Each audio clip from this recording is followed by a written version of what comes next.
Bonjour Myriam, alors je suis très contente de pouvoir t'interviewer aujourd'hui. Alors pour celles qui ne me connaîtraient pas, je me présente brièvement, puis après je vais expliquer pourquoi cette interview aujourd'hui. Donc moi je suis Delphine Boileau-Terrien, donc j'accompagne les femmes qui souhaitent se convertir et réussir dans l'entrepreneuriat depuis maintenant 2008. Et sur ce chemin, nous avons eu la chance de nous rencontrer. Et donc c'est la raison pour laquelle aujourd'hui nous allons parler entrepreneuriat et conjoint. Donc je te laisse te présenter, puis après je vais dérouler les questions et les échanges qu'on aura toutes les deux en espérant que ça pourra inspirer et apporter aussi beaucoup de valeur à celles qui vont nous écouter. Exactement.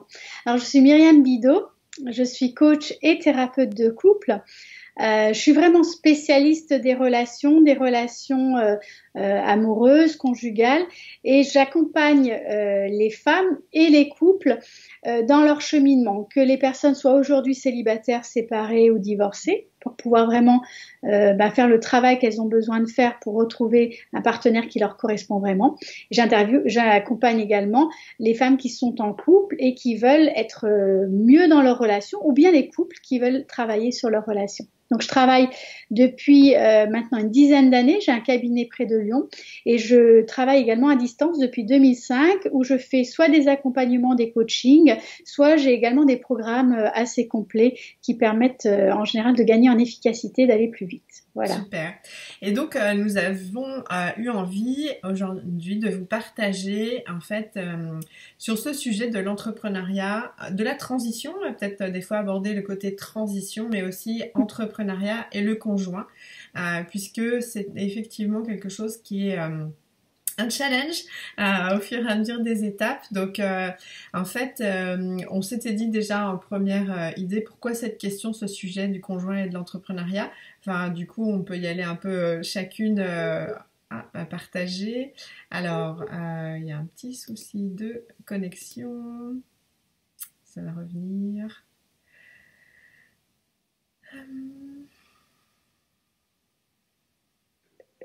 Voilà, tu m'as retrouvée, Myriam. Voilà, on y va avec l'internet et la technologie. Oui, il y a eu une petite coupure. J'ai failli raccrocher en me disant il faut peut-être rappeler, mais c'est bon là, je pense. On va y aller comme ça. Si jamais ça arrive, c'est assez court visiblement. Donc voilà, moi j'accompagne depuis 10 ans et c'est vrai que de ma part et puis pour mes clientes, j'ai vu combien finalement le conjoint peut être aussi, enfin est aussi un sujet qui est pas évident à gérer dans le parcours de transition je dirais que en tous les cas de ce que moi je connais beaucoup, j'ai eu et personnellement aussi des conjoints qui sont plutôt salariés, donc c'est majoritairement à ceux-là auxquels on va s'adresser finalement. Donc toi de cette expérience aussi entrepreneuriat conjoint, pourquoi cette question, pourquoi ce sujet aujourd'hui, qu'est-ce que tu voulais partager? Disons que c'est le changement et la création d'une entreprise et entre guillemets le changement de statut d'un des partenaires ou parfois des deux, ça va nécessairement entraîner des réajustements et déjà des réajustements qui sont importants avec une période de transition qui est longue et parfois on aimerait aller beaucoup plus vite et en plus il y a toute une période suite à ça on va continuer à devoir vraiment s'ajuster. En réalité ça crée un décalage. Alors, dans le cas des personnes qui sont salariées ou même des partenaires qui sont salariés et qui ne connaissent pas nécessairement la réalité, on va dire, de l'entrepreneuriat, mais de toute façon, même avec un conjoint qui est à son compte, ça peut parfois être le cas, en tout cas moi c'était mon cas, de toute façon, ça va créer de l'insécurité dans la relation. Et parce que ça crée de l'insécurité dans la relation qui est innée, puisque quand on crée une entreprise ou quand on est entrepreneur, il y a beaucoup d'inconnus. Et il va falloir apprendre à faire avec cette insécurité, à pouvoir à la fois se rassurer soi, et aussi de pouvoir s'appuyer sur son partenaire ou sur sa relation pour qu'il y ait quelque chose qui soit plus stable, plus tranquille au niveau de la sécurité. Et c'est cet ajustement qui n'est pas du tout évident à faire. Et ça va passer beaucoup par la communication, mais la communication au sens large. C'est pas uniquement le dialogue, mais vraiment de façon large. Et savoir que c'est une période, en tout cas c'est un processus qui prend du temps.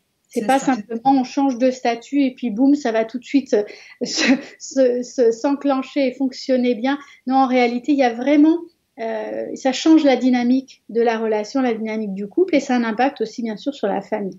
C'est ça. Et donc là, on va dérouler différents thèmes.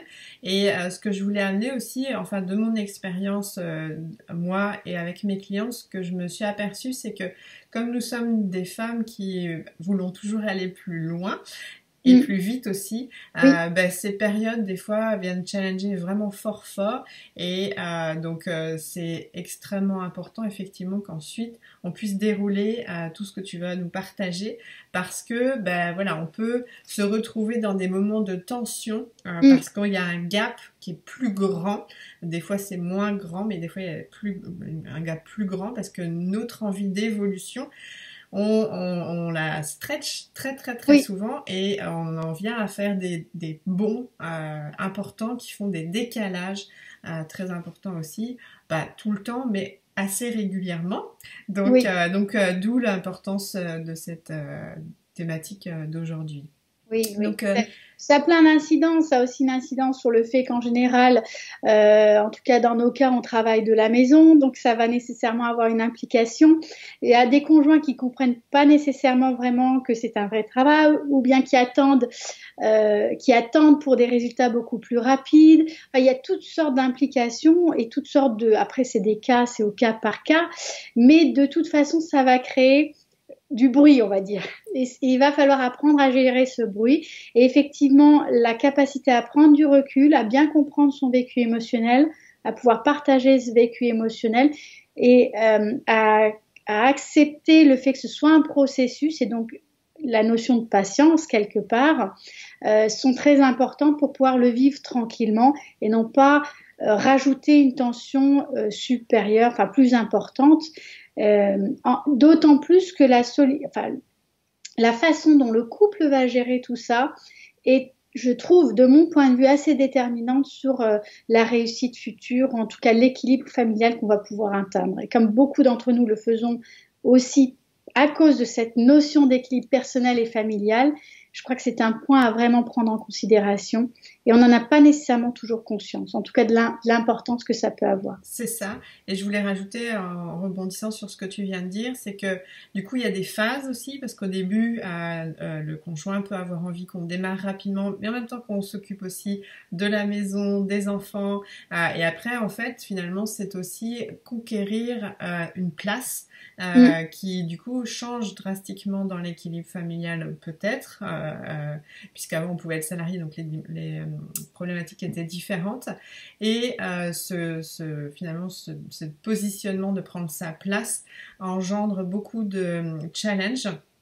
Et ça me fait penser parce que récemment on en parlait beaucoup avec mes clientes par rapport au fait que nous avons généralement quand on est parent une valeur famille très importante qui fait que comme nous travaillons à la maison, de fait quand par exemple les enfants sont malades, c'est assez naturel que ce soit nous qui prenions en charge. Mais du coup il y a aussi des fois, en fonction des profils bien sûr, une forme de grosse frustration du fait que ce ne soit pas notre conjoint qui le prennent en charge. Et donc voilà, il y a tout un autour de cette valeur famille, c'est comment on fait. Et après, on va passer au sujet suivant. Mais souvent, ce que moi je dis, c'est pas parce que moi je prends pas en charge que c'est forcément à lui de prendre en charge.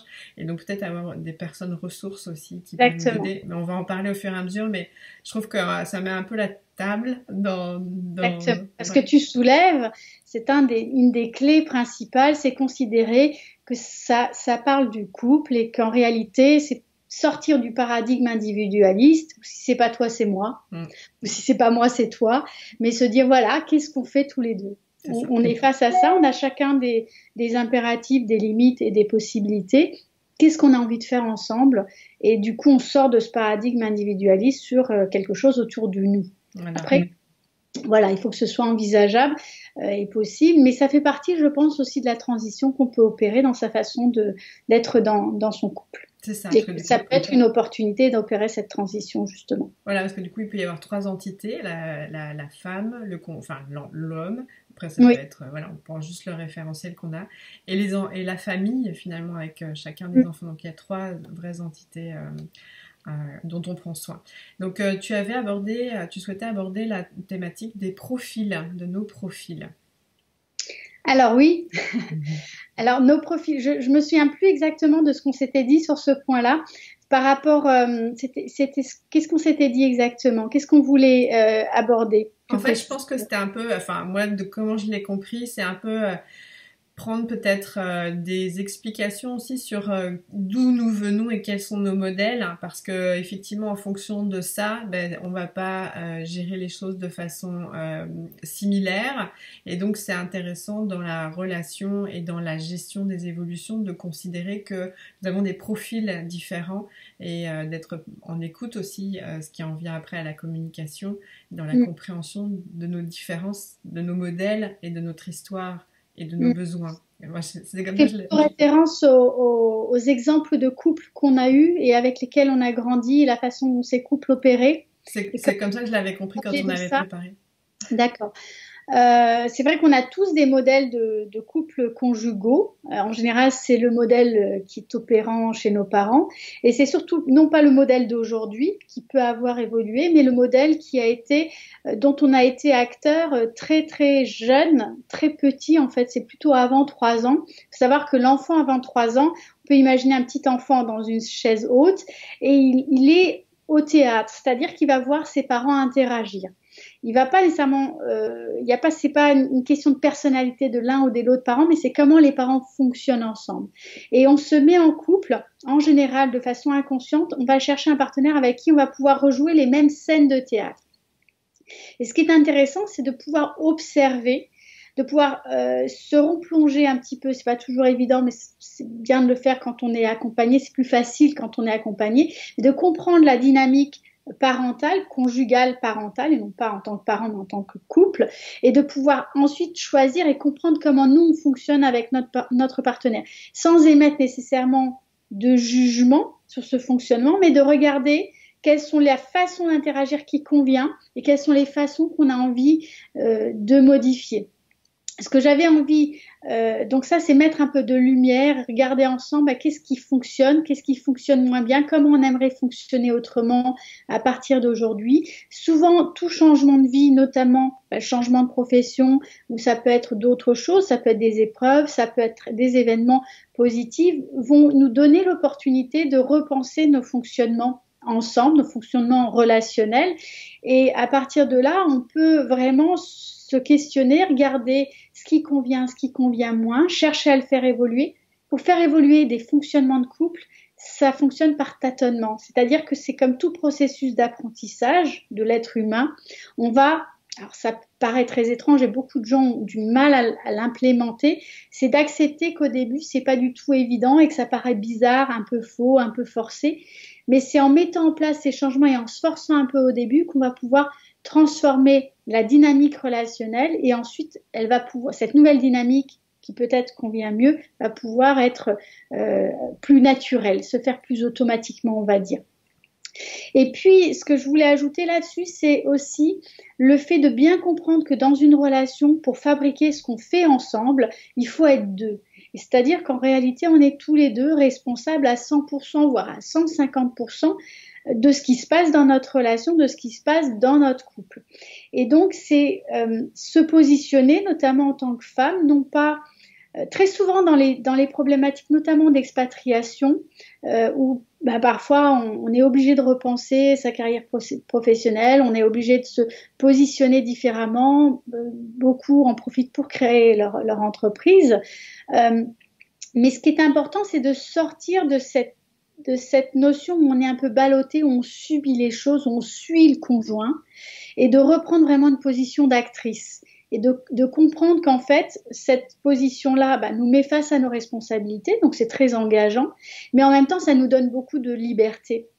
Et quelque part, ça réajuste les balances dans l'équilibre conjugal. Il faut savoir qu'il y a beaucoup de notions de balance en couple, c'est inhérent à toute relation et encore plus dans les relations de couple.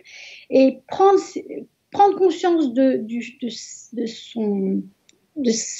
du fait qu'on a vraiment une place et qu'on peut choisir un certain nombre de choses, se remettre en position d'actrice, c'est vraiment la possibilité, en réalité, de changer la dynamique dans la relation et dans le couple. Et donc, c'est vraiment sortir de cette position où on subit pour pouvoir choisir. C'est pas ça n'a rien à voir avec le fait d'imposer. Parfois, on veut passer en force. C'est pas ça. C'est simplement comprendre que dans ce qui se passe dans la relation, quand ça convient bien, pas, mais aussi quand ça convient bien, on est complètement responsable de ce qui s'y passe. On est aussi responsable que le conjoint. Et parfois, on a tendance à dire, mais il comprend pas ce que je veux faire, il comprend pas où je veux aller, il fait pas attention à moi, on anticipe beaucoup de choses où le conjoint, on a des attentes, mais en fait, c'est pas vraiment des demandes qu'on formule, c'est des attentes, mais qui n'ont pas été négociées. Donc forcément, c'est on peut dire la recette pour la frustration et le découragement. Et donc, c'est vraiment se remettre en position d'actrice et non pas avoir des attentes, mais faire des demandes et accepter que ces demandes peuvent être renégociées, peuvent être acceptées, mais peuvent également être refusées. Et quand on est dans cette dynamique-là, il y a beaucoup de choses qui vont changer dans la façon d'être en relation. Alors, c'est pas instantané, mais ça va avoir une implication. Ça va nécessairement changer la relation. Je trouvais ça intéressant. Il n'y a pas besoin nécessairement de convaincre l'autre pour ça. Ouais. En réalité, ça va déjà... c'est pas pour mettre toute la responsabilité sur les femmes. Là, on parle entre femmes, mais c'est simplement déjà se positionner comme actrice qui va beaucoup, beaucoup modifier les choses. Mais je trouvais ça intéressant tout à l'heure, tu parlais qu'à 3 ans, on regardait un peu nos parents comme si on était dans une pièce de théâtre, parce que par rapport au thème des profils, du coup, je trouve que ça peut être intéressant d'aller voir quelles sont la loyauté qu'on peut avoir à nos modèles familiaux, enfin si je prends mon exemple personnel, qui du coup aide aussi à comprendre par rapport au couple finalement les frustrations, ce qui peut venir nous toucher. Donc moi brièvement du coup, mais moi ma maman s'est arrêtée de travailler quand elle m'a eu, moi je suis la fille aînée, parce qu'elle pensait inconcevable de pouvoir bien s'occuper de ses enfants et de pouvoir travailler.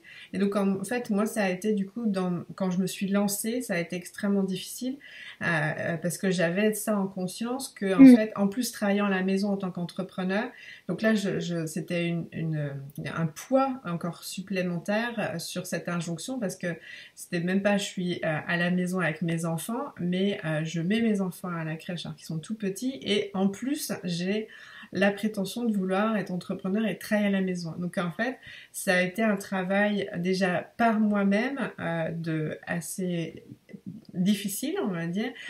Et donc au fur et à mesure de mon évolution personnelle, mais aussi dans la relation de couple, je trouve que ça peut être intéressant de savoir d'où on vient, quels sont nos modèles, et finalement, des fois, on lutte nous-mêmes contre des loyautés, et qui fait qu'on va pouvoir peut-être se confronter à son mari, alors qu'en fait il n'a rien à voir avec ça finalement. Oui. Il n'est que celui qui va impulser la chose, ou bien c'est aussi notre contexte de transition d'entrepreneuriat. Ça peut être le déversoir, la relation peut être le déversoir, on peut avoir beaucoup d'attentes qui effectivement n'ont pas grand chose à voir, même si lui a ses propres loyautés, sa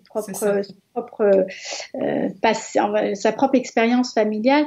Mais là, ce que tu mets vraiment en exergue, c'est la notion de culpabilité et la notion de responsabilité.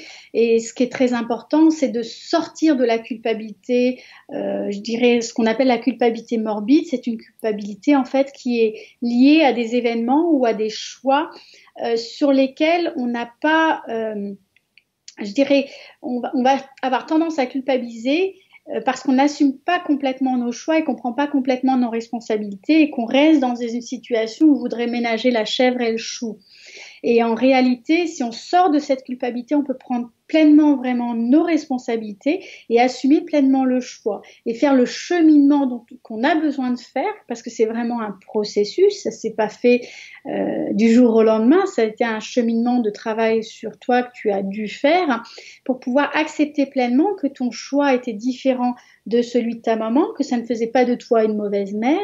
Et plus tu acceptes ce choix, plus tu es en capacité véritablement de faire ton travail pleinement, mais aussi de remplir ton rôle de mère. Quand on reste dans des positions un peu alternatives, où on est dans l'entre-deux, eh ben, on va avoir tendance à tout le temps être frustré parce que quand on s'occupe de nos enfants, on n'est pas en train de faire ce qu'on voudrait faire sur notre boulot. Donc, on n'est pas bien avec eux, mais on n'est pas bien avec nous. Puis, on en veut en général à la situation, au conjoint ou à la terre entière, parce que ça crée énormément de conflits internes. Et puis, quand on est au travail, on culpabilise parce qu'on serait censé s'occuper, entre guillemets, de nos enfants.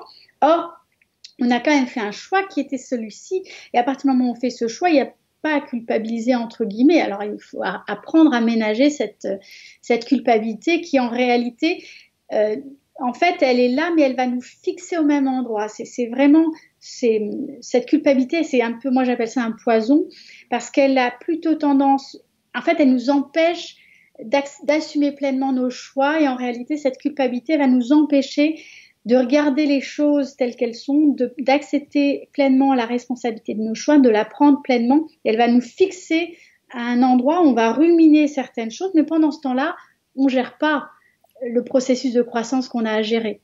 On gère pas l'état d'esprit. On reste dans la culpabilité. C'est pour ça qu'en fait, la première chose, c'est déjà de traiter ça, d'accepter qu'il n'y a pas de culpabilité à avoir à partir du moment où on a fait un choix. Et puis ensuite, la maison, les enfants, le conjoint, ça s'articule, mais quand nous, on est bien avec ça, quand on l'accepte pleinement. Et ça sous-entend aussi de pouvoir mettre des limites, c'est-à-dire que si le conjoint, il y a des conjoints qui vont mettre des pics, qui vont poser des questions, qui vont douter, parce qu'en fait, chez eux, ça génère beaucoup d'anxiété, ça génère de l'incompréhension, ça peut générer de la peur aussi. Qui est le reflet souvent de leur propre peur, mais néanmoins ça nous touche.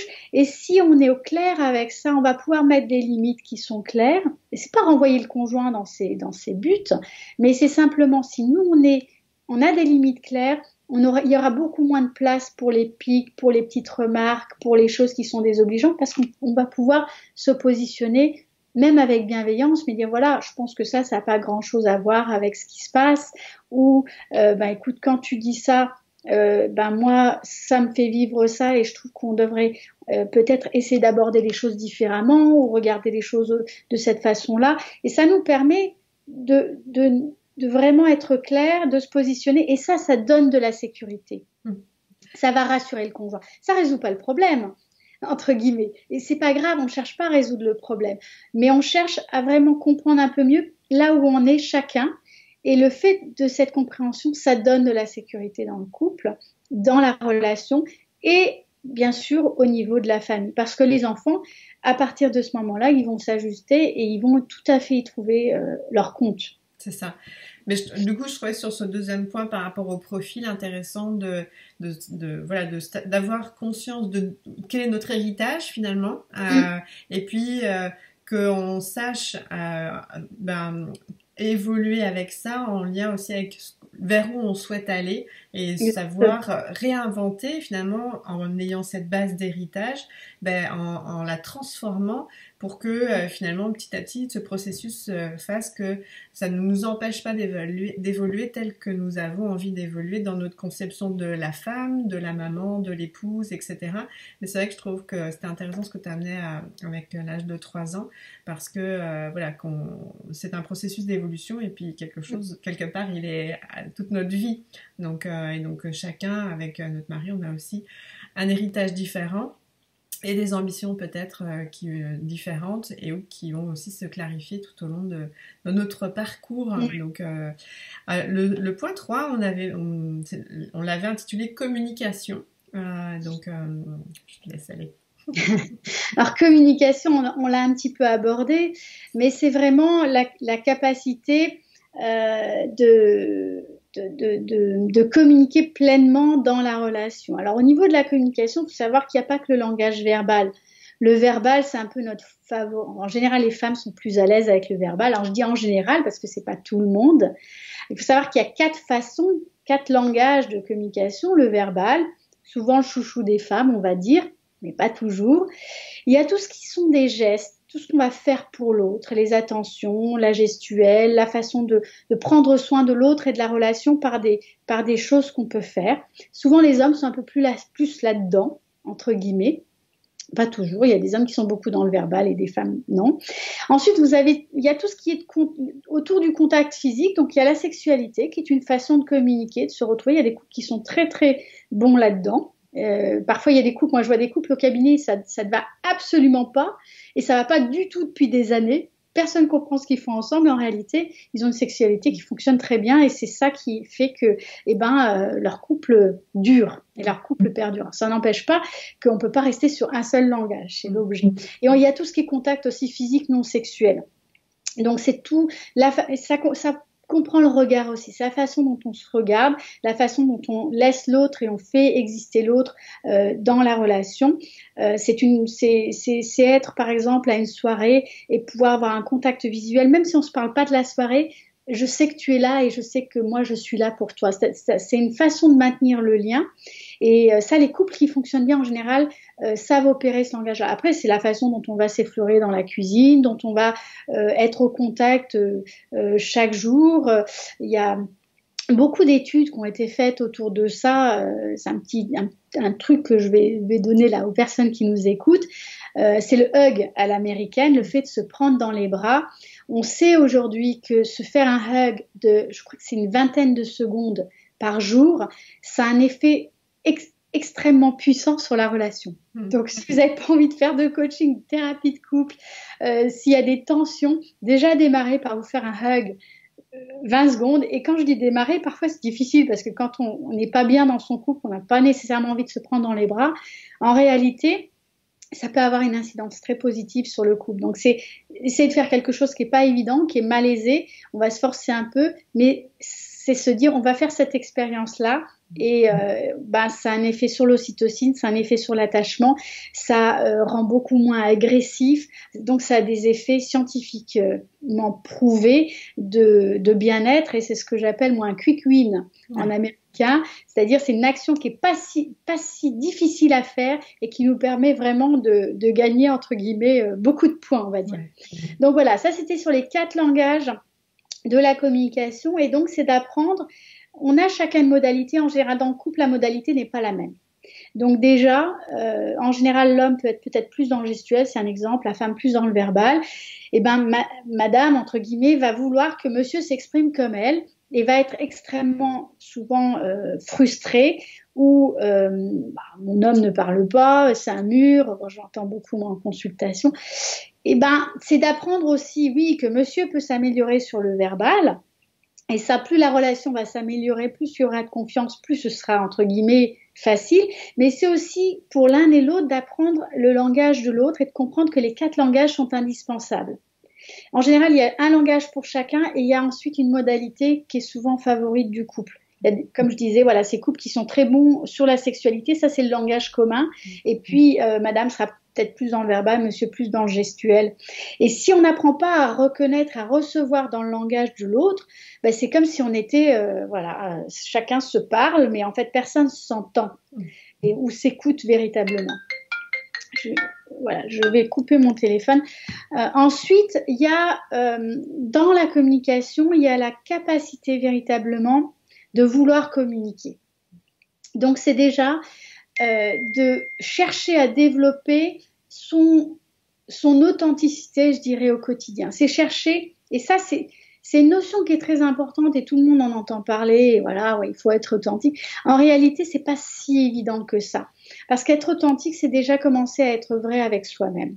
C'est déjà commencer à pouvoir voir un peu, prendre de la hauteur et regarder vraiment l'ensemble de notre façon d'être, de notre façon d'opérer et de nos émotions, y compris les émotions qu'on a du mal à accepter chez nous, qu'on ne veut pas regarder.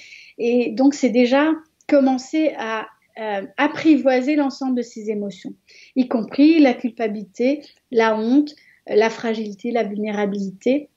Donc, il y a vraiment ce travail-là d'authenticité parce que plus on est dans l'acceptation de son propre vécu et de la personne que l'on est dans son entièreté, avec les choses qu'on n'aime vraiment pas chez soi, parce qu'il y a des trucs qu'on a du mal à accepter. J'ai par exemple beaucoup de femmes en consultation qui ont beaucoup de mal à accepter leurs propres valeurs, qui ont beaucoup de mal à accepter ou à se faire des compliments ou à travailler sur la gratitude. Par exemple, c'est compliqué de regarder ce qui est bon pour elles, de se connecter à la notion de plaisir. Voilà. Donc, c'est commencer à accepter, si on n'est pas bon, entre guillemets, là-dessus, de commencer à travailler là-dessus, parce que la réalité, c'est pas que le négatif. ou que certaines choses qu'on veut regarder. C'est vraiment être capable de prendre de la hauteur et de commencer à s'accepter un peu plus pleinement. Et donc, ça permet de développer cette authenticité dans la communication et c'est aussi commencer à pouvoir accepter l'autre et être beaucoup moins... Alors, il y a ce qu'on appelle les 4 cavaliers de l'Apocalypse dans les couples. C'est John Gottman, qui est un thérapeute américain très connu, qui a décrit ces 4 cavaliers de l'Apocalypse. Les 4 cavaliers de l'Apocalypse, il faut qu'ils restent à la porte du couple, c'est-à-dire en dehors de chez nous. On ne veut pas de ça chez nous. C'est la critique, le reproche, la critique, le mépris, pardon. Et le mépris, ça peut prendre beaucoup de facettes. Ça peut être des petits pics, ça peut être... Il y a ensuite la position défensive. Donc le fait d'être constamment sur la défensive, et même un tout petit peu, ou d'être fermé à l'autre quand on est dans la communication. Et la 4e, c'est le fait d'attaquer l'autre constamment. Ok. Alors, je suis pas sûre du 4e, mais bon, il y en a déjà 3, c'est déjà pas mal. Donc ça, c'est arrivé, il y en a toujours un peu dans le couple, ou à des périodes de la vie, notamment quand on crée une entreprise, quand on est dans une phase de transition, de changement, ces cavaliers, ils s'invitent chez nous. Et c'est commencer à se dire, voilà, nous, on veut pas de ça chez nous, et c'est faire une alliance ensemble. Et il y en a peut-être un qui est plus dans le mépris, puis l'autre qui est plus dans le reproche. Et se dire, bon, bah, écoute, là, tu vas m'aider. Dès que tu sens que je fais un reproche, alors, du coup, c'est pas être sur la défensive à chaque fois, ouais, je te fais un reproche, donc toi, hop, on se ferme, on est sur la défensive. Là, on rentre dans des façons de communiquer qui sont dysfonctionnelles et qui, en fait, ne vont pas s'améliorer toutes seules. Ça marche pas, c'est pas hop, ça va bien un jour, puis en fait 2-3 jours ça va pas, et puis nouveau ça va mieux. Non, si on fait rien, ça va pas changer, ça change pas tout seul. Donc c'est déjà d'accepter, bah on a peut-être un problème, et on va regarder ensemble comment on peut faire une alliance pour s'aider. Si monsieur est plus dans le mépris, c'est déjà pour madame de dire, écoute là, regarde, pour moi c'est ça ce qui se passe, et c'est que monsieur puisse par exemple l'entendre et se dire, écoute, quand ça se passe, tu fais ton petit drapeau. Quand l'autre fait une remarque, on n'est pas plein de lubies. Quand on fait des remarques à l'autre, c'est qu'il y a quelque chose qui touche. Et c'est déjà se dire, si l'autre me dit ça, qu'est-ce que moi je peux retenir de ce qu'il me dit ? On n'est pas obligé de tout prendre. Il y a des choses qu'on a du mal à prendre, mais il y a souvent, en général, il y a au moins une chose qu'on peut prendre. Et déjà, si on prend une chose et que chacun prend une chose dans le message de l'autre, déjà, on a tout changé dans la façon de communiquer. Parce que déjà, on est dans l'ouverture. Donc, ça change beaucoup la façon d'opérer. Et c'est aussi d'accepter que quand il y en a un qui prend, on va se concentrer sur ce point-là, mais ça ne veut pas dire que l'autre est en train de paniquer. Souvent, dans la façon de communiquer, les deux veulent absolument que leur point de vue soit entendu, donc les deux ils parlent de plus en plus fort ou chacun son style. Parfois ça fait beaucoup de bruit, parfois ça fait plus de bruit du tout, on boude, mais c'est une façon d'essayer de se faire entendre, et tant qu'on est arc-bouté sur son point de vue, ça changera pas. Donc c'est changer de paradigme et se dire, voilà, qu'est-ce qu'il est en train de me dire, d'accepter qu'on va commencer à travailler là-dessus, puis l'autre fait la même chose. Et donc là, on commence à danser. On n'a pas résolu le problème, mais déjà on vit les choses complètement différemment, et il y a quelque chose qui commence à circuler entre les deux personnes. On n'est plus dans un espèce de dialogue de sourds, et on sort de nos tranchées entre guillemets, et on commence à se dire, bon bah ok, ça c'est pas satisfaisant, c'est peut-être moins satisfaisant, il y a peut-être un qui tire la sonnette d'alarme, mais en général quand il y en a un qui tire la sonnette d'alarme et que l'autre dit que ça va bien, c'est que ça va pas si bien que ça, mais parfois il n'y a pas, la conscience sur le problème n'est pas le même. C'est aussi accepter cette différence là, et à partir de là dire, bon bah voilà, qu'est-ce qu'on va faire pour que ça fonctionne mieux entre nous. Et on peut se faire des petits drapeaux rouges et se dire, bah écoute, là, c'est ça qui est en train de se passer. Puis l'autre dit, ok, il y a un drapeau rouge. Donc, comment je peux rembobiner tout ça et le dire autrement? Et puis parfois, il faut le dire 10 fois de suite. Ou parfois, c'est accepter qu'on va le dire 1 fois, 2 fois, 3 fois. C'est toujours pas très satisfaisant, mais c'est un peu mieux. Puis on reprendra la chose plus tard. Donc, c'est toujours un processus. Il n'y a rien qui se fait instantanément. Les choses qui se font sur des prises de conscience importantes, c'est quand il y a des crises majeures qui vont entraîner un choc émotionnel. Et là, on peut avoir des changements très brutaux, mais c'est très rare et puis on n'a pas besoin d'avoir tout le temps des traumas pour pouvoir opérer des changements. Heureusement, parce que sinon, les traumas ont d'autres aussi conséquences y compris physiologiques, hein. Donc voilà. Mais c'est d'accepter qu'en fait, on est dans un processus où on apprend à être ensemble, on apprend à vivre ensemble. Un couple, c'est vraiment ça, c'est un choix. C'est pas du tout quelque chose d'inné. Il y a plein de mythes autour du couple. Si on s'aimait, ça devrait être fluide, ça devrait être sensé, ou bien où les femmes ont tendance parfois, je parle pour moi aussi, on a tendance à penser que l'amour rend télépathe ou médium. Voilà, c'est pas du tout le cas, hein. Plus on se connaît, plus il y a de chances qu'en fait on imagine ce que pourrait penser l'autre, mais en réalité, si on pose pas les questions, si on vient pas chercher l'autre, si on vient pas dans la confrontation et non pas dans l'affrontement, c'est pas la même chose, on risque de se perdre quelque part. C'est ça. Et j'amène aussi ce dont on parlait déjà au début, c'est que puisque mon audience est majoritairement féminine et parce que nous sommes des femmes entrepreneurs et c'est pas pour rien, donc on travaille beaucoup sur nous. Et donc en fait, il se trouve que, je vais faire des généralités, mais du coup nos maris évoluent au rythme et par les voies qui sont les leurs. Mais du coup, c'est vrai que d'avoir conscience aussi que on peut avoir quelques temps d'avance finalement. Et donc de garder cette humilité présente et comme on travaille sur soi, d'être en conscience de ça. Je vais juste donner 2 exemples.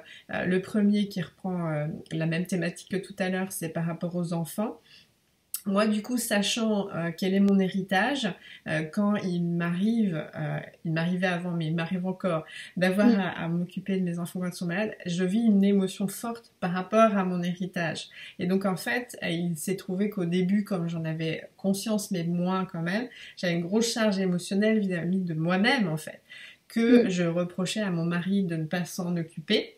Et donc, du coup, je lui envoyais beaucoup de de culpabilité, et donc lui était un peu démuni parce qu'en fait il comprenait pas vraiment quel était mon message, et donc moi travaillant là-dessus, finalement j'ai pu, une fois que ma colère, ma frustration était plus apaisée, lui parler, donc lui expliquer finalement voilà pourquoi je vis ça, comment je le vis et d'où ça vient.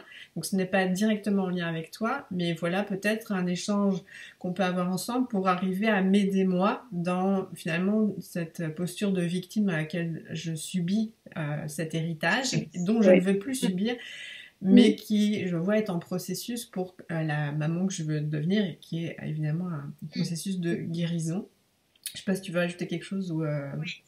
C'est très important ce que tu es en train de dire. Il y a pour moi 2 idées principales.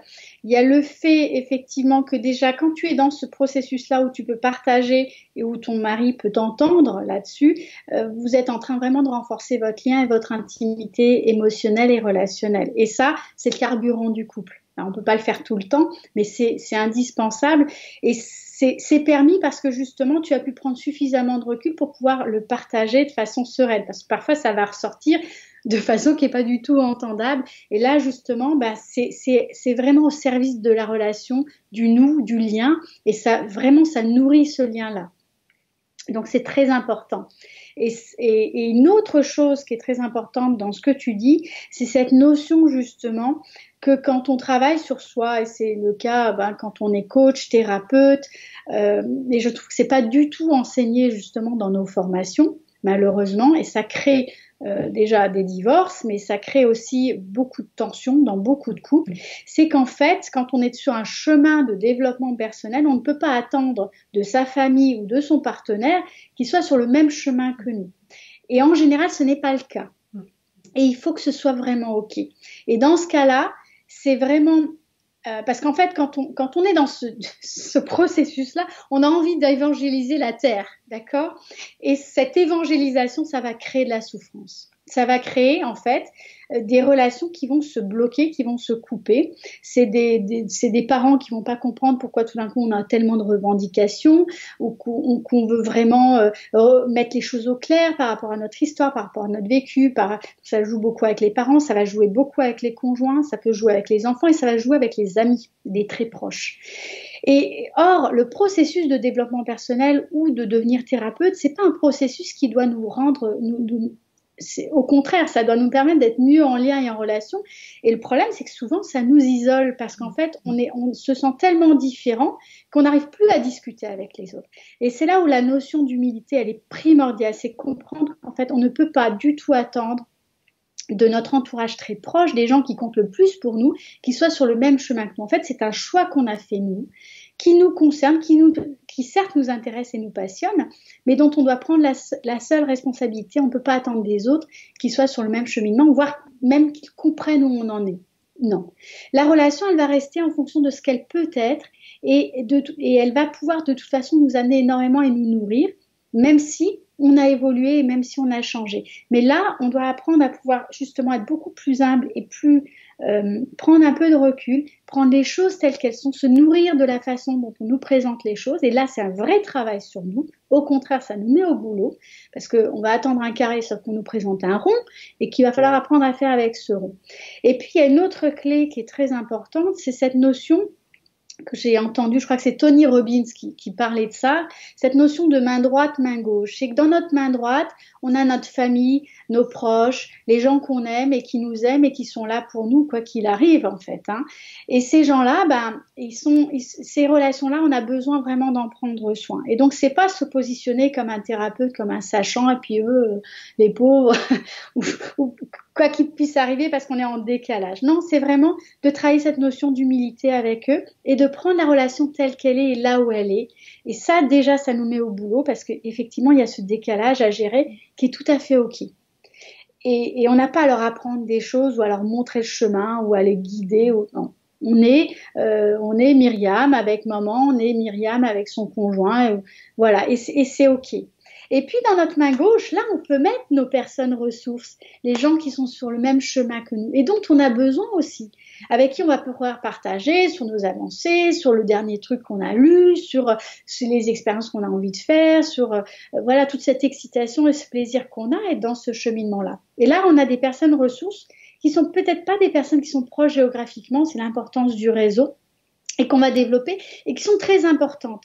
Parce que ce qu'on dit aussi, c'est que quand on a un conjoint qui est dans la main droite et qui n'est pas sur un processus de développement personnel, parfois on a besoin de plusieurs personnes ressources pour trouver l'équilibre. Parce qu'on ne peut pas lui demander ces choses-là. Et notre relation, elle peut tout à fait être nourrissante et épanouissante sans qu'il y ait cette composante-là. On n'a pas besoin d'avoir un partenaire qui fait une thérapie. Moi, c'était mon cas. Hein. Voilà, il était avec toute sa sensibilité, toute sa façon d'être homme, mais c'est pas un fan de thérapie ni de thérapie de couple d'ailleurs. Et puis moi, j'avais pas envie d'être thérapeute dans mon couple. Et justement, c'était très intéressant. Mais par contre, j'ai des personnes ressources dans ma main gauche avec qui je vais pouvoir partager, échanger, etc. Et donc, c'est cette notion-là de main droite, main gauche que je trouve très intéressante parce que bien avant d'avoir compris ça, j'ai eu tendance à m'isoler par déception, par frustration et par la souffrance que ça engendre parce que quand on est là à vouloir essayer de donner des leçons, à expliquer aux autres comment ils devraient faire dans leur couple ou il y a des choses qu'on voit mais les gens sont pas prêts à l'entendre, ça crée une telle souffrance. Et on mérite pas ça, nos relations ne méritent pas ça. Et c'est là où vraiment on a besoin de distinguer les choses. Et je trouve que cette notion-là est très intéressante pour apprendre à le faire et sortir de cet isolement et de cette frustration et surtout parce que ça crée beaucoup de souffrance. Et du coup, j'aime bien ce que tu amènes, la main gauche et la main droite. Et en fait, du coup, je trouve que de ça, c'est vraiment dans le couple, se dire que on est au même niveau quelque part, mais chacun peut enrichir, enfin chacun on s'enrichit en fait. Et ce dont tu parlais avec cette authenticité, même aller jusqu'à la vulnérabilité, parce que c'est aussi, on est dans une intimité, donc du coup pouvoir, quand une émotion nous a submergé, pouvoir attendre le moment qui est juste pour nous, pour pouvoir reconnecter, et ça demande aussi d'être des fois en posture de vulnérabilité. Mais voilà, quand c'est constructif l'un et l'autre et qu'on sait que globalement on a confiance dans la personne, c'est positif et on grandit ensemble en fait, parce que grâce aussi à nos différences. Donc ça c'est vraiment fort important. Alors après, tu soulèves là justement juste une chose, c'est aussi dans la communication. Il y a plein de choses sur la communication, on peut écrire des livres entiers et faire des formations entières. c'est aussi cette notion de temporalité qui est importante, que tu viens d'aborder. C'est que parfois, quand on est entrepreneur ou quand on a des discussions de fond à avoir avec son partenaire, c'est de vraiment prendre le temps de pas avoir de discussion au moment où ça explose. Déjà, c'est pas le bon moment en général, mais plutôt de planifier ensemble des temps de discussion. Ensuite, de circonscrire ces discussions, c'est-à-dire de choisir vraiment les sujets qu'on va aborder et de le faire avec parcimonie, parce qu'en réalité, 1 heure suffit pour avoir une discussion de fond et se dire on va aborder ça et d'accepter de le faire par petits bouts, parce qu'en fait notre cerveau n'est pas capable de tout mastiquer, en tout cas la personne qui nous écoute, en une fois. Et donc c'est vraiment de pouvoir non pas distiller l'information, mais de la compartimenter comme dans des formations. Moi, au début, j'assénais des formations de 2 heures blanc. Maintenant, je fais des portions de 10 minutes. Voilà, c'est un petit peu ça, c'est de se dire que sur la communication, il y a aussi certaines choses, certaines modalités qui en fait sont beaucoup plus opérantes que d'autres. Voilà. Puis ce sujet étant tellement passionnant, enfin voilà, on a du coup beaucoup à dire sur tout ça. Donc on avait mis un thème sur les valeurs communes. Je sais pas si tu voulais revenir sur ce point. Alors sur les valeurs communes, je crois que ce qui est important, c'est de bien garder en tête le nous et entre guillemets l'intérêt supérieur du nous. Alors ça peut paraître un peu étrange, mais c'est de comprendre qu'au fond l'un et l'autre on a envie d'une chose, c'est que ça fonctionne bien. Et l'un et l'autre on a envie, quand c'est difficile, quand c'est tendu, quand ça frotte beaucoup, c'est pas parce qu'il y en a un qui est mal disposé. Alors après, il peut y avoir des jeux relationnels qui vont faire qu'on joue à piquer l'autre ou à pas écouter, ou il y a de la mauvaise foi. Ça, ce sont des jeux relationnels entre guillemets.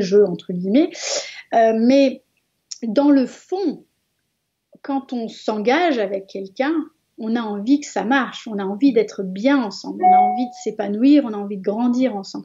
Donc c'est toujours se rappeler qu'on a un socle qui est commun. Et du coup, quand on commence à regarder le nous, en général, on va tout à fait arriver à respecter le jeu. C'est-à-dire qu'en fait, ce qui est dans l'intérêt de mon couple, en général, c'est dans mon intérêt. Très souvent. D'accord ? Et donc, c'est se rappeler et partager les valeurs communes, se rappeler pourquoi on fait ces choix, par exemple d'entrepreneuriat ou de ces choix professionnels, d'identifier quelles sont les valeurs de notre couple aujourd'hui, d'identifier, et ça on peut le faire en comparant nos valeurs personnelles et individuelles, mais en regardant aussi pourquoi on s'est choisi, qu'est-ce qui a fait qu'on a fait couple, autour de quelles valeurs on l'a fait. Quelles sont les valeurs qu'on a envie de continuer à véhiculer et de développer aujourd'hui, et de regarder, en général, là où il y a des désaccords, dans le fond, il y a un accord. Mais si on arrive à vraiment l'ouvrir et en discuter, c'est la forme qui est différente, mais c'est pas nécessairement le fond. Et le fond peut être une base sur laquelle on peut se rallier, et d'accepter que la forme, par contre, n'est pas la même chez l'un et chez l'autre, et ça, c'est OK. C'est OK parce que comme on est deux personnes uniques, les formes sont multiples. On ne peut pas demander à l'autre qu'il ait exactement la même forme. Donc, c'est d'apprendre à faire affaire avec la forme de l'autre, mais de comprendre qu'au niveau des valeurs, très souvent, ces valeurs restent communes. Après, il y a parfois des difficultés au niveau de l'éducation. Il y a beaucoup de couples qui se déchirent, qui vraiment se confrontent beaucoup sur l'éducation, mais dans le fond, ce qu'ils veulent, c'est que leurs enfants soient bien. Donc ça, c'est commun. Après, c'est la forme qui est différente. Un monsieur va être peut-être plus exigeant, c'est madame, et puis monsieur un peu plus cool.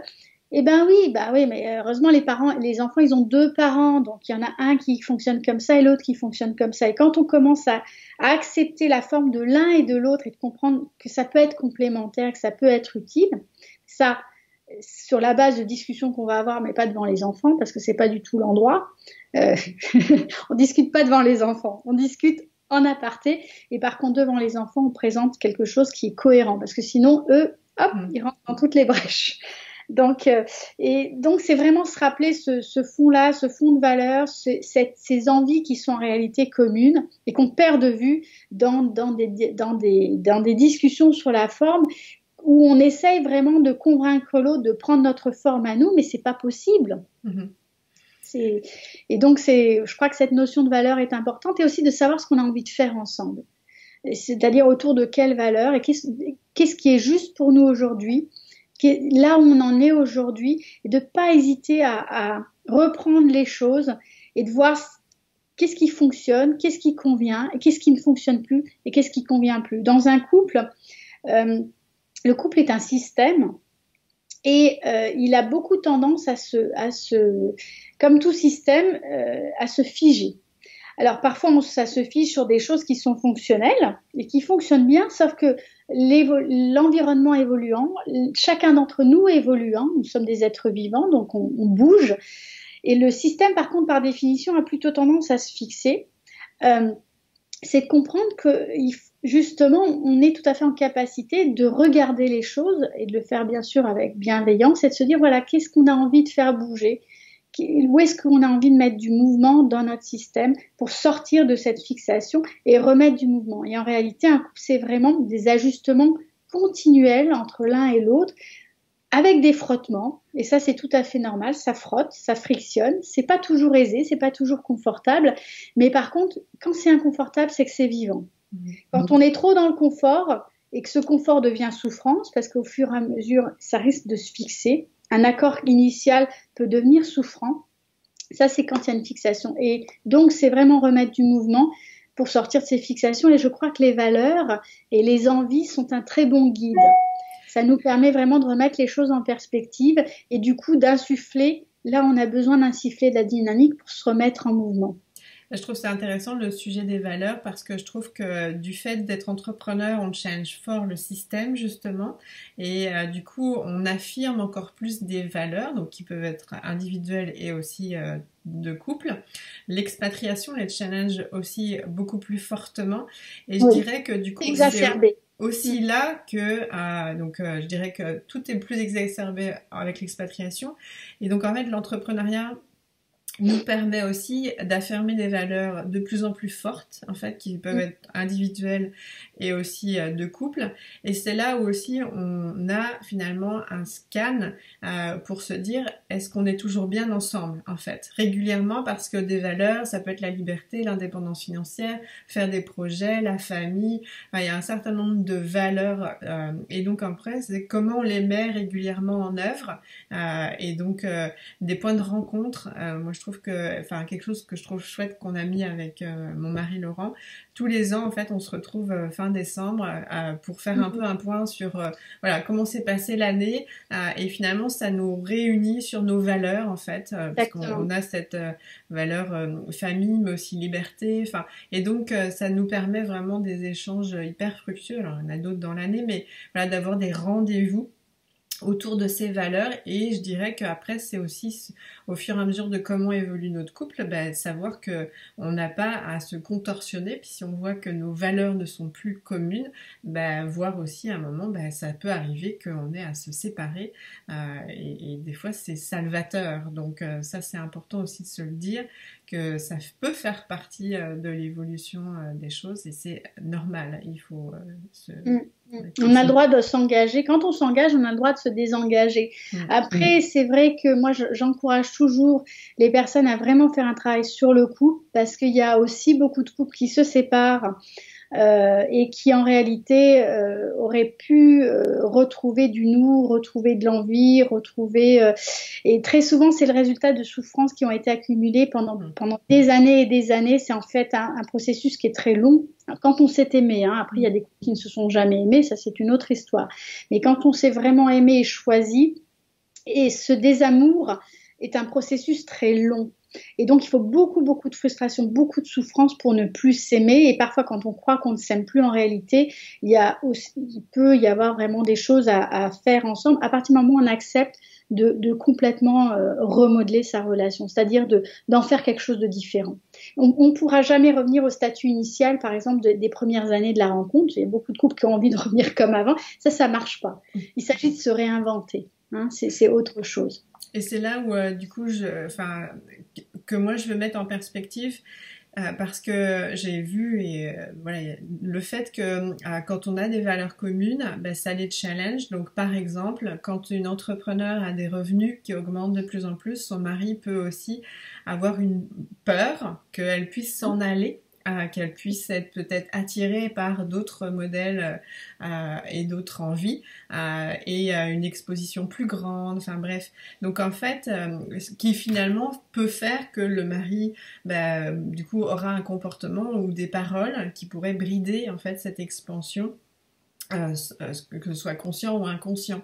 Donc en fait, c'est là où c'est intéressant d'être soi-même dans son évolution, toujours ok avec ses valeurs et ses ambitions naturelles, tout en étant dans la communication et l'écoute des peurs que ça peut provoquer chez l'autre pour se réaligner sur ses valeurs de fond. C'est-à-dire que l'un et l'autre puissent avoir la liberté aussi la maturité. Ça requiert une certaine maturité émotionnelle, mais cette maturité, c'est pas on est avec, on n'est pas avec. En réalité, c'est un processus de croissance, un processus de vie qui vise à chaque fois développer notre maturité émotionnelle. Et donc la clé, la base du couple, c'est la capacité de pouvoir partager ses émotions, non pas de les déverser dans le couple, mais vraiment de pouvoir accepter notamment les émotions négatives chez l'autre, de pouvoir faire avec, de pouvoir voir ce que ça nous fait vivre, et ça crée l'intimité. Et en réalité, il y a beaucoup de couples qui disent oui, nous on est trop différents, on va pas ensemble. Il n'y a pas de notion telle que la compatibilité, parce qu'au final on est toujours des êtres uniques et des êtres différents. Il y a effectivement des couples qui sont très très appareillés, très très similaires, des backgrounds culturels, même les familles se connaissaient, etc. Mais ça n'est pas une garantie de réussite de la relation, parce que de toute façon, à un moment donné, va venir la phase de différenciation, la phase où on se frotte à la différence de l'autre, et ça, c'est ça qui fait qu'en fait, on rentre dans une phase où on va apprendre à aimer l'autre, on choisit d'aimer l'autre, c'est un choix, et on choisit d'aimer l'autre avec toute sa différence, et c'est un choix qui est paradoxal, parce que d'un côté, nous sommes des êtres de lien, on a un besoin vital de lien, mais en fait, on a cette espèce d'image de symbiose, de fusion, où en fait, ce qui serait bon, c'est quelque chose où on est complètement en fusion avec l'autre, c'est-à-dire qu'il n'y a pas de différenciation. Mais quand on est comme ça, il n'y a pas de croissance. Parce qu'en fait, la croissance n'est possible qu'au contact de la différence de l'autre. Et notre destinée, c'est d'être dans des relations imparfaites. C'est ça, et c'est extrêmement à la fois difficile, c'est douloureux parce que c'est vital, mais en même temps, c'est ça qui nous permet de grandir. Donc, c'est très important. Et pour moi, le couple, c'est un formidable... C'est pour ça que je suis aussi passionnée par le couple et les relations. Et c'est beaucoup exacerbé dans la relation intime. Et après, on va le retrouver dans toutes nos relations. Mais dans la relation de couple, là, ça prend toute son ampleur. Et en réalité, ça peut être une fabuleuse aventure à partir du moment où on a compris que l'autre, il est là pour nous mettre au boulot. C'est pas qu'il est méchant, c'est qu'il nous fait bosser. Et on est là pour le faire bosser aussi. Et ça permet parfois de prendre un peu plus de recul. Et puis effectivement, parfois c'est très difficile, ça peut être très douloureux. Et puis d'autres fois, ça peut être extrêmement gratifiant, extrêmement nourrissant. C'est ça. Donc c'était la thématique qu'on voulait sur la gestion des conflits. Et ce que tu amenais aussi, que je trouve intéressant, c'est que l'autre est là aussi pour, je sais plus comment tu l'as formulé, mais aussi pour nous faire mettre au travail, tu disais, et à nous aussi de filtrer ce qu'on estime sain de vouloir mettre en œuvre. Oui. Et ça me revient de beaucoup de femmes au début, quand on démarre dans l'entrepreneuriat, nos maris, pour un certain nombre, peuvent nous dire bon bah ce sera, ouais c'est génial, mais ce sera encore mieux quand ce sera viable et rentable. Et donc ça vient nous énerver, nous faire perdre confiance, mais en fait, oui, c'est important que notre business soit rentable et viable. Donc finalement, faut le voir plutôt ça positivement, mais ça nécessite un travail sur soi, de cette gestion des émotions, de cette thématique qui l'amène et qui vient nous faire travailler, mais pour réussir en fait. Donc du coup, tu avais déjà abordé un point dont on avait parlé, les attentes. Donc tu me dis main gauche, main droite, le juste versus de l'ordre. Je crois j'avais pris en note. Je sais pas si tu avais quelque chose par rapport à ça. Puis après, on va peut-être aborder la fin. Je l'ai abordé. C'est vraiment la notion déjà de formuler des choses en s'appuyant sur nos émotions et donc d'identifier le besoin qui est derrière. Ce qui se passe en nous, enfin, à partir de l'émotion d'identifier notre besoin et à partir de notre besoin de formuler une demande. Et ensuite d'accepter qu'une demande puisse être acceptée, refusée ou négociée. D'accord? Parce que si on formule une demande en pensant que l'autre doit absolument y accéder, c'est plus une demande, ça s'appelle un ordre. Donc c'est pas la même chose. Donc c'est déjà aussi prendre la responsabilité de ces demandes et d'accepter qu'en fait, si on formule une demande, elle peut ne pas être prise en considération, elle peut ne pas être acceptée et que c'est OK. Voilà. Donc c'était cette notion-là sur les attentes et les ordres. Parfois on confond un peu les deux. On fait une demande en pensant que l'autre doit absolument y répondre, sauf que non. Sinon quand on a c'est aussi cette notion autour des attentes. Parfois on a des attentes, on pense que l'autre devrait faire, l'autre devrait anticiper, l'autre devrait comprendre. Sauf que si on n'en a pas parlé, c'est pareil. Ça doit être on ne peut avoir si on n'en a pas parlé, c'est la recette pour la frustration, la déception et la rancœur contre l'autre qui en réalité entre guillemets ne comprend rien. Mais on ne peut avoir des attentes que si elles ont été négociées. Tu vois ce que je veux dire? C'est que les attentes, c'est quelque chose qui se négocie, donc du coup elles sont justifiées. Mais si on a des attentes qui sont les nôtres, mais qu'on les a pas négociées avec notre partenaire, on peut pas avoir ces attentes-là. C'est qu'en fait, on impose à l'autre des choses et donc forcément on est frustré, blessé. Mais en réalité, on n'a pas pris notre part de responsabilité, c'est-à-dire de formuler quelque chose et d'en discuter et ensuite de se mettre d'accord. Dans ce cas-là, on peut avoir des attentes. Un salarié, ou un entrepreneur d'ailleurs, il a une to-do list. Bon, il fait ce qu'il y a sur sa to-do list. S'il remplit pas son contrat, effectivement, du coup, il y a renégociation, rediscussion où on peut, par exemple, si on est salarié, ne pas avoir notre bonus, ne pas être rémunéré. Mais il y a eu quelque chose qui a été négocié. Donc là, il y a des attentes, elles sont normales. Mais si rien n'a été négocié, on ne peut pas avoir d'attente. Puisque de toute façon, du coup, c'est juste avec nous-mêmes. Et donc, en général, on sera déçu. C'est ça. Et d'où potentiel conflit. Et donc, le dernier point qu'on voulait aborder, c'était comment prendre soin de sa relation. Oui. Alors, il y a juste un point sur les conflits qu'on n'a pas vu. Dans la gestion de conflits, quand ça débat, quand ça explose, quand en fait, et ça crée beaucoup de conflits, justement, ces situations, notamment de transition, peuvent créer beaucoup de conflits. Dans ces cas-là, ce qui est important, c'est déjà de regarder comment on démarre les discussions. Donc, nécessairement, c'est qu'il y a des discussions à avoir, le conflit n'est pas dangereux. Le conflit est nécessaire, il est même indispensable au couple. C'est-à-dire que, en fait, s'il n'y a pas de conflit, c'est-à-dire qu'il n'y a pas de confrontation et donc c'est pas fonctionnel. Donc là, le scoop du jour, il est indispensable d'avoir des conflits. Seulement, on a une notion du conflit qui est une notion très destructrice. Or, c'est pas ça dont je parle. Ce que je parle, c'est qu'en fait, il est indispensable d'avoir des confrontations, c'est-à-dire de se confronter l'un à l'autre pour pouvoir avancer. Et ça, c'est le socle dans le couple. Les émotions, le travail sur les émotions et la gestion des conflits. C'est vraiment la base, c'est ce qui va nous permettre de développer notre intimité relationnelle, émotionnelle. Donc déjà, pour gérer un conflit, la première chose, c'est déjà pas de démarrage brutaux. En général, on va aborder une discussion de fond parce qu'en fait, on en a ras-le-bol et qu'on va balancer à la figure, nous ou notre conjoint d'ailleurs, ça peut être l'un ou l'autre, mais c'est quand même souvent les femmes qui ont tendance à faire des démarrages brutaux parce qu'elles sont les tireuses, c'est les femmes souvent qui tirent la sonnette d'alarme dans le couple. Pas toujours, mais c'est souvent le cas. Et le problème, c'est que oui, c'est tout à fait légitime parce qu'en général, il y a des antennes, c'est pas une lubie. Mais par contre, de quelle façon est-ce qu'on le fait? En fait, il faut savoir que toute discussion une discussion se termine de la même façon qu'elle se démarre.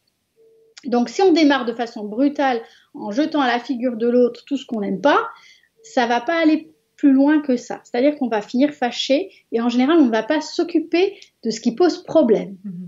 Donc, on évite de traiter le sujet. Donc, c'est complètement contre-productif. Donc, la première clé, c'est un démarrage en douceur. Un démarrage en douceur, c'est qu'on aborde la chose de façon pondérée, on planifie une discussion, on en discute quand on est à même de le faire sur le plan émotionnel. Oui, c'est ça, on a digéré l'émotion. Voilà. Donc ensuite, quand ça monte trop dans les tours, souvent il y a une méconnaissance qui est que, en général, il y en a un des deux qui veut absolument en découdre à ce moment-là. Sauf que s'il y en a un des deux qui a dépassé sa ligne de 50% au niveau émotionnel, il n'y a plus rien à faire. Il n'y a qu'une seule chose à faire, c'est de se séparer. De se séparer au sens, chacun va se calmer dans son coin. C'est ce que je veux dire. En fait, quand on a dépassé, quand il y en a un des deux ou les deux qui sont au-dessus de leur ligne de 50%, et en général, les femmes sont beaucoup plus résistantes aux émotions fortes que les hommes. On récupère plus vite et on est plus résistante. C'est hormonal, le cœur est moins sollicité, etc. Donc, il y a toute une chose physiologique. Les hommes, à partir du moment où ils sont noyés émotionnellement, vous lâchez le truc. C'est pas la peine d'aller taper à la grotte, là, et d'en rajouter.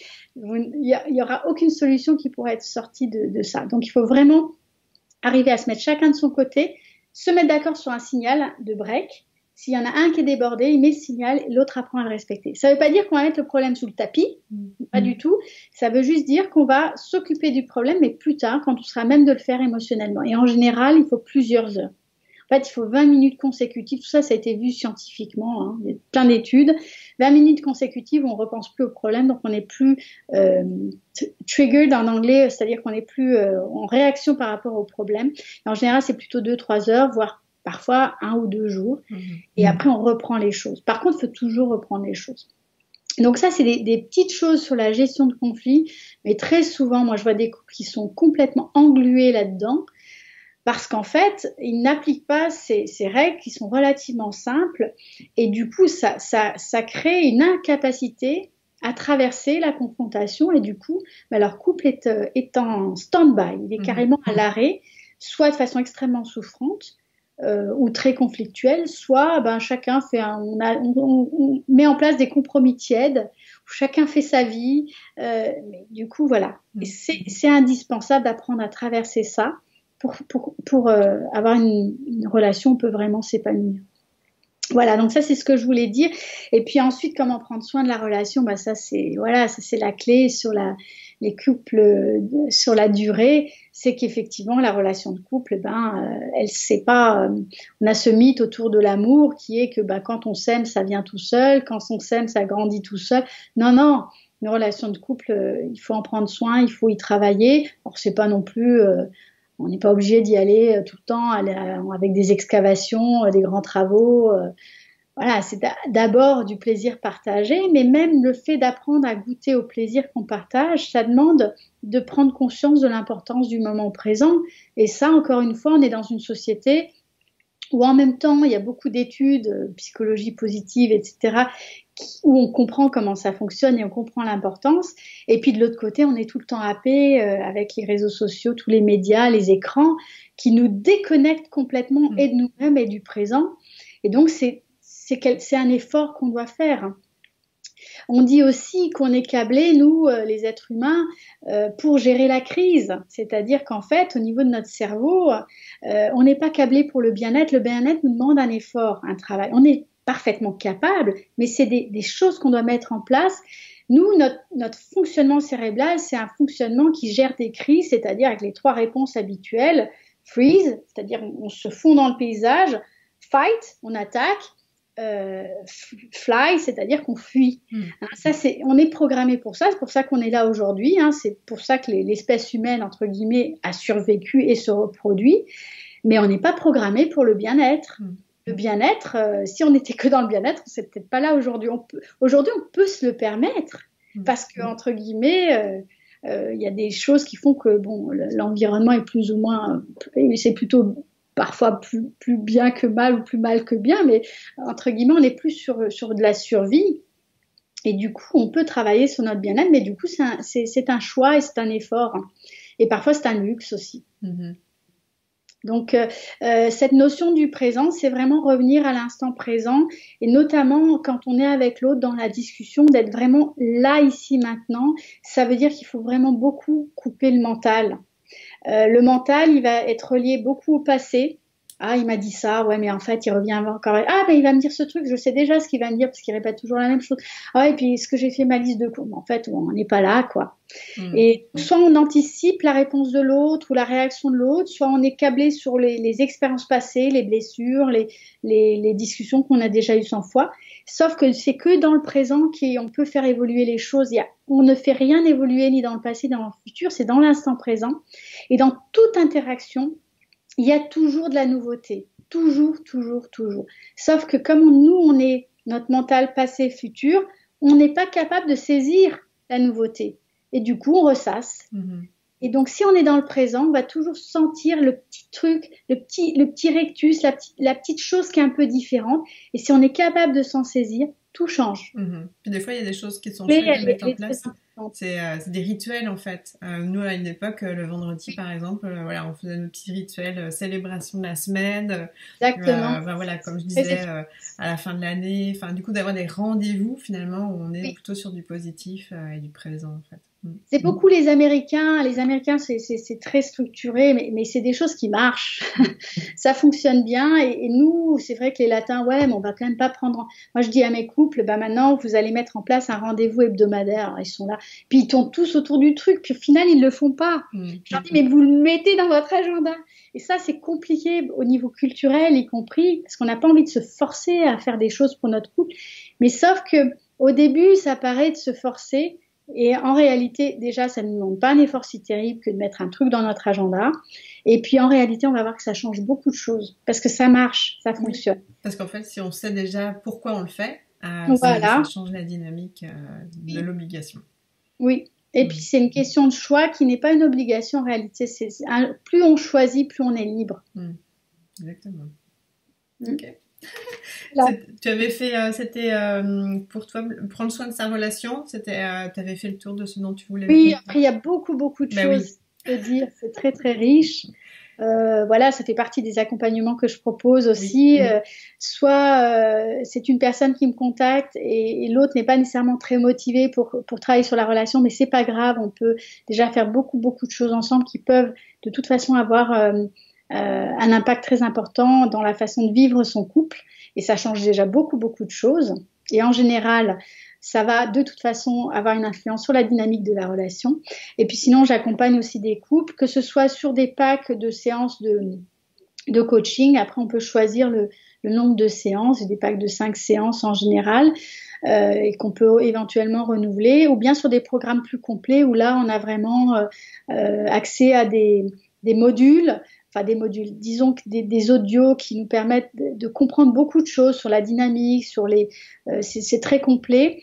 Beaucoup d'exercices aussi, parce que si on ne fait pas, si on ne met pas en application, ça change pas. C'est comme lire un bouquin, mais si on n'applique pas juste un bouquin, si on applique une clé, ça change déjà énormément de choses. Donc c'est vraiment commencer à mettre en place des choses, et du coup, dans les programmes que je propose, il y a beaucoup d'exercices. Et ces exercices sont extrêmement utiles pour transformer déjà notre expérience et du coup changer, nous permettre d'être beaucoup plus épanouis dans notre relation. Donc voilà, les accompagnements peuvent se faire en couple ou en individuel. Et puis je propose aussi un programme pour les femmes qui aujourd'hui ne sont pas en couple, mais qui justement aimeraient l'être et aimeraient éviter de reproduire certains schémas. Souvent quand on a connu des échecs, on a tendance à reproduire certains schémas. On le fait aussi dans nos couples, hein. Quand on est en couple, de toute façon, on a tous tendance à reproduire des choses. Et ça permet de dépasser ça et de vraiment rencontrer le partenaire qui convient et du coup de construire quelque chose qui nous correspond vraiment. Et c'est tout à fait possible. Il y a beaucoup de femmes qui sont désespérées, qui pensent que ça c'est pas pour elles ou que ça fonctionne pas pour elles, et c'est pas le cas. C'est vraiment si on s'en donne les moyens. Et souvent, c'est beaucoup moins difficile que ce qu'on pense. On a vraiment, on peut avoir accès à une très très belle relation pour soi. Voilà. Super. Merci beaucoup Myriam pour ce riche interview, et en fait juste pour finaliser, pour moi c'est hyper important donc de travailler sur soi et donc dans son évolution d'entrepreneur. Forcément, il y a évidemment des impacts sur sa relation, et donc travailler sa relation et ou aussi travailler soi-même en lien avec sa relation, c'est important parce qu'on est une femme pleine et entière, et donc c'est pas parce qu'on va être entrepreneur et réussir dans l'entrepreneuriat qu'il ne faut travailler que sur ce pan-là. Ça, c'est faux. Voilà. On est entière et unifiée, donc quand on sent que, voilà, en l'occurrence cet aspect conjoint et relation, forcément il faut y porter attention. Oui, c'est le sens du nom de ma société qui s'appelle Atout Couple. Parce qu'en fait, quand on est bien dans son couple, quand on est bien dans sa relation, quand on est capable de se toucher au niveau émotionnel, au niveau relationnel, quand on est capable de traverser nos différences, ça nous donne des ailes. Ça nous donne de la liberté, ça nous permet de grandir, ça nous permet de construire un business qui nous ressemble, etc. Donc vraiment, pour moi, c'est une base très très importante parce que nous sommes des êtres de lien et avoir des relations de qualité, c'est vraiment une clé de liberté. Super. Et de réussite. Merci tout plein Myriam, merci parce que ça a été extrêmement riche. Donc voilà, en plus on va mettre le lien de ton site donc pour toutes celles et ceux qui pourraient aujourd'hui avoir besoin de toi ou pour les mois ou les années après. Merci encore, à bientôt Myriam. Avec plaisir.